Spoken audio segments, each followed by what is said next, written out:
Let's see if we can actually get through this in one sitting. Alright. Chapter 5. His eyes snapped open, hammered open, and there were these things about himself that he knew instantly. He was unbelievably, viciously thirsty. His mouth was dry and tasted foul and sticky. His lips were cracked and felt as if they were bleeding, and if he did not drink some water soon, he felt he would wither up and die. Lots of water. All the water he could find. He knew the thirst and felt the burn on his face. It was mid-afternoon, and the sun had come over him and cooked him while he slept, and his face was on fire, would blister, would peel. Which did not help the thirst, made it worse. He stood, using the tree to pull himself up because there was still some pain and much stiffness, and looked down at the lake. It was water, but he didn't know if he could drink it. Nobody had ever told him if you could or could not drink lakes. There was also the thought of the pilot. Down in the blue with the plane strapped in the body. Awful, he thought, but the lake was blue and wet-looking, and his mouth and throat raged with the thirst, and he did not know where there might be another form of water he could drink.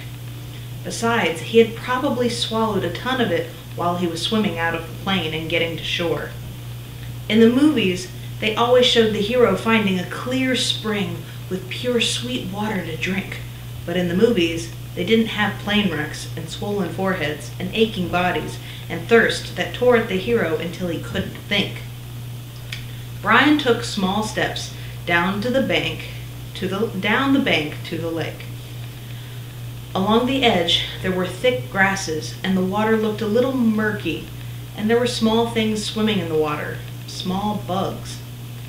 But there was a log extending about 20 feet out into the water of the lake, a beaver drop from some time before, with old limbs sticking up, almost like handles. He balanced on the log, holding himself up with the limbs, and teetered, there's no H in there, and teetered out past the weeds and murky water. When he was out where the water was clear and he could see no bugs swimming, he kneeled on the log to drink. A sip, he thought, still worrying about the lake water. I'll just take a sip.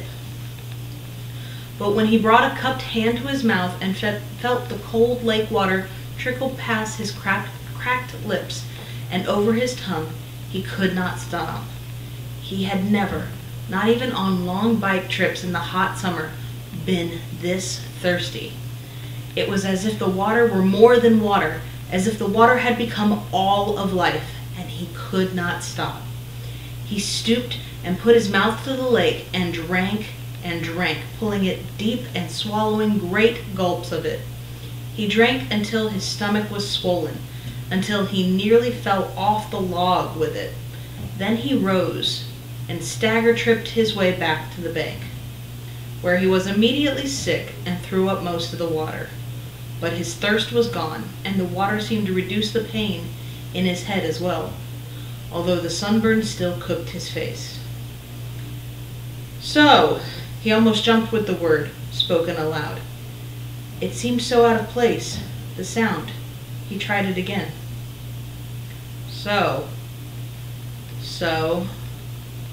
So here I am. And there it is, he thought. For the first time since the crash, his mind started to work. His brain triggered, and he began thinking. Here I am. And where is that? Where am I? He pulled himself once more up the bank to the tall tree without branches and sat again with his back against the rough bark. It was hot now, but the sun was high and to his rear, and he sat in the shade of the tree in relative comfort. There were things to sort out. Here I am, and that is nowhere. With his mind open and thoughts happening, it all tried to come in with a rush. All of what had occurred, and he could not take it. The whole thing turned into a confused jumble that made no sense. So he fought it down and tried to take one thing at a time. He had been flying north to visit his father for a couple of months in the summer, and the pilot had had a heart attack and had died, and the plane had crashed somewhere in the Canadian North Woods, but he did not know how far they had flown, or in what direction, or where he was. Slow down, he thought, slow down more. My name is Brian Robeson, and I am 13 years old, and I am alone in the North Woods of Canada. All right, he thought, that's simple enough. I was flying to visit my father, and the plane crashed and sank in a lake. There. Keep it that way. Short thoughts. I do not know where I am. Which doesn't mean much. More to the point, they do not know where I am. They meaning anybody who might be wanting to look for me. The searchers. They would look for him. Look for the plane. His father and mother would be frantic. They would tear the world apart to find him. Brian had seen searches on the news, seen movies about lost planes. When a plane went down, they mounted extensive searches, and almost always they found a plane within a day or two. Pilots all filed flight plans, a detailed plan for where and when they were going to fly, with all the courses explained. They would come. They would look for him. The searchers would get government planes and cover both sides of the flight plan filed by the pilot and search until they found him. Maybe even today.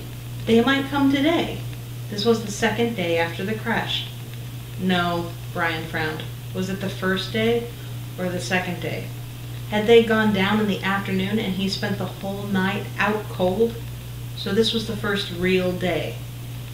But they could still come today. They would have started the search immediately when Brian's plane did not arrive. Yeah, they would probably come today. Probably come in here with amphibious planes, small bush planes with floats that could land right here on the lake and pick him up and take him home. Which home? The father home or the mother home? He stopped the thinking. It didn't matter. Either on to his dad or back to his mother. Either way, he would probably be home by late night or early morning. Home where he could sit down and eat a large, cheesy, juicy burger with tomatoes and double fries with ketchup and a thick chocolate shake. And there came the hunger. Brian rubbed his stomach. The hunger had been there, but something else. Fear, pain, had held it down. Now with the thought of the burger, the emptiness roared at him. He could not believe the hunger, had never felt it this way. The lake water had filled his stomach, but left it hungry, and now it demanded food, screamed for food. And there was, he thought, absolutely nothing to eat. Nothing. What did they do in the movies when they got stranded like this?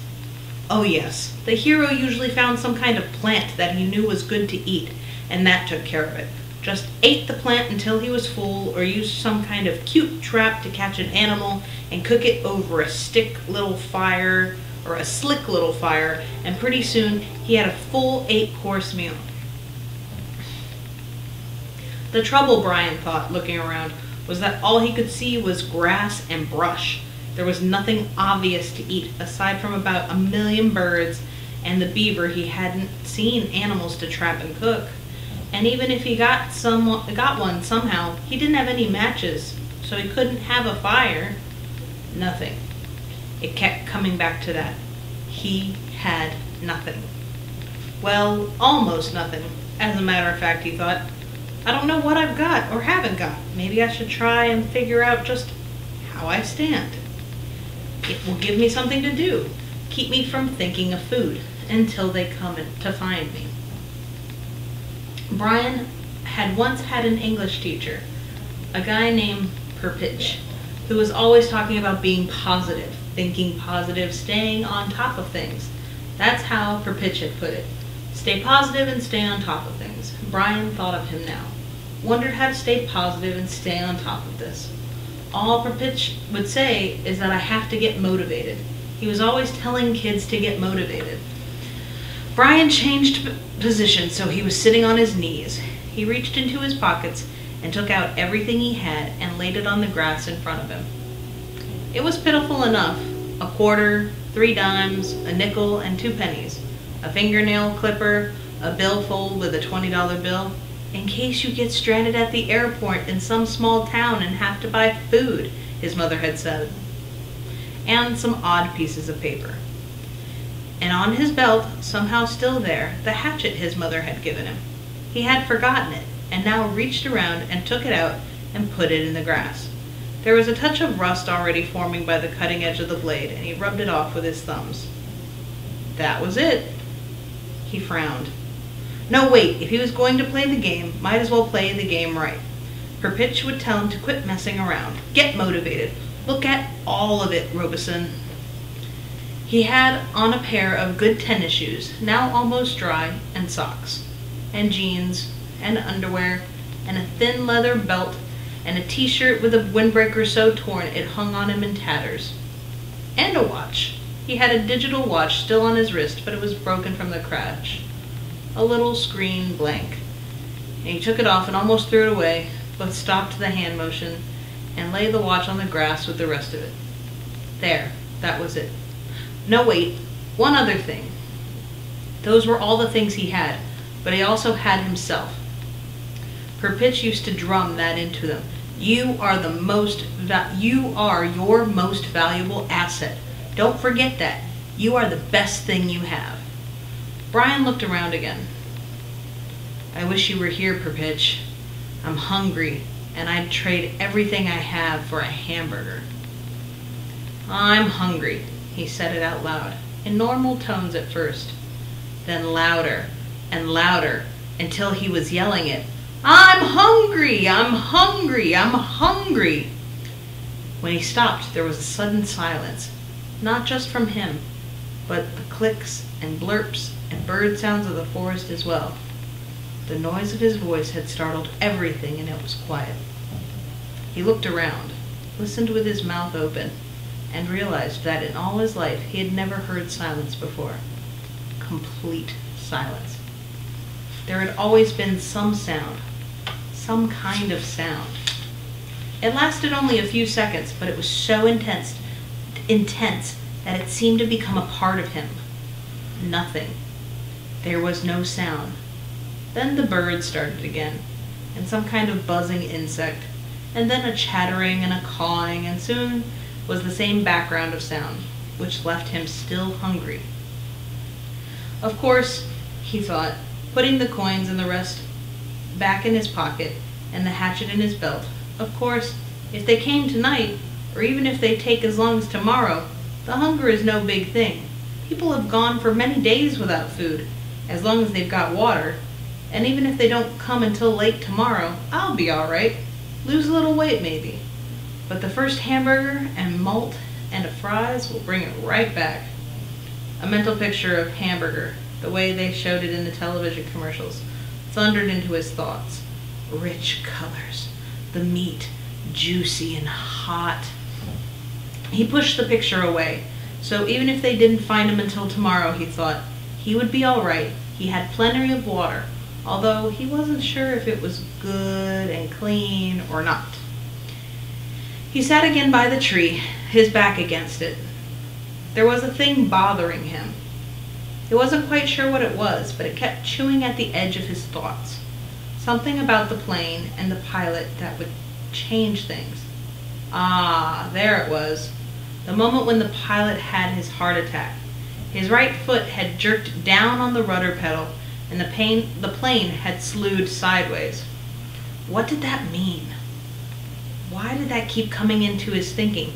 That way, nudging and pushing. It means, a voice in his thoughts said, that they might not be coming for you tonight or even tomorrow. When the pilot pushed the rudder pedal, the plane had jerked to the side and assumed a new course. Brian could not remember how much it had pulled around, but it wouldn't have had to be much, because after that, with the pilot dead, Brian had flown for hour after hour on a new course. Well away from the flight plan the pilot had filed. Many hours, at maybe 160 miles an hour. Even if it was only a little off course, with that speed and time, Brian might now be sitting several hundred miles off to the side of the recorded flight plan. And they would probably search most heavily at first along the flight plan course. They might go out to the side a little, but he could easily be 300 or 400 miles to the side. He could not know, could not think of how far he might have flown wrong because he didn't know the original course and didn't know how much they had pulled sideways. Quite a bit, that's how he remembered it. Quite a jerk to the side. It pulled his head over sharply when the plane had swung around. They might not find him for 2 or 3 days. He felt his heartbeat increase as fear started. The thought was there. He had fought it down for a time, pushed it away. Then it exploded out. They might not find him for a long time. And the next thought was there as well, that they might never find him. But that was panic, and he fought it down and tried to stay positive. They searched hard when a plane went down. They used many men and planes, and they would go to the side. They would know he was off from the flight path. He had talked to the man on the radio. They would somehow know. It would be all right.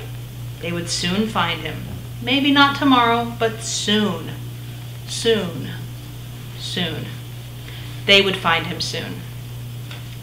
Gradually, like sloshing oil, his thoughts settled back and the panic was gone. Say they didn't come for 2 days. No, say they didn't come for 3 days. Even push that to 4 days. He could live with that. He would have to live with that. He didn't want to think of them taking longer. But say 4 days. He had to do something. He couldn't just sit at the bottom of this tree and stare down at the lake for 4 days. And nights. He was deep in the woods and didn't have any matches. Couldn't make a fire. There were large things in the woods. There were wolves, he thought, and bears, other things. In the dark, he would be in the open here, just sitting at the bottom of a tree. He looked around suddenly, felt the hair on the back of his neck go up. Things might be looking at him right now, waiting for him, waiting for dark, so they could move in and take him. He fingered the hatchet at his belt. It was the only weapon he had, but it was something. He had to have some kind of shelter. No, make that more. He had to have some kind of shelter, and he had to have something to eat. He pulled himself to his feet and jerked the back of his shirt down before the mosquitoes could get at it. He had to do something to help himself. I have to get motivated, he thought, remembering Perpitch. Right now, I'm all I've got. I have to do something. And there was chapter 5. Now, it's getting good.